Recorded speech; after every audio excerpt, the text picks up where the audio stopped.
ಚಿಕ್ಕದು ಒಂದು ಚಟುವಟಿಕೆಯನ್ನ ಮಾಡೋಣ. ಓಕೆ, ಕಾಣದಂತೆ ಮಾಯವಾದನೋ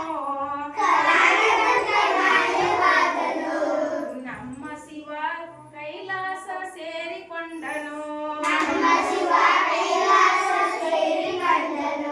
ಕಾಣದಂತೆ ಮಾಯವಾದನು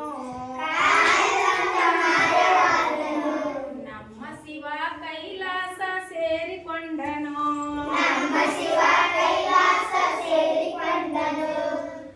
ನೆಲ್ಲಿಕಾಯಿ ಮರದಲ್ಲಿಟ್ಟನೋ ನಮ್ಮ ಶಿವ ಕುಂಬಳಕಾಯಿ ಬಳ್ಳಿಯಲ್ಲಿಟ್ಟನೋ. ನೆಲ್ಲಿಕಾಯಿ ಚಿಕ್ಕದು ಮಾಡಿದ, ಕುಂಬಳಕಾಯಿ ದೊಡ್ಡದು ಮಾಡಿದ. ಕಾಣದಂತೆ ಮಾಯವಾದನು ನಮ್ಮ ಶಿವ ಕೈ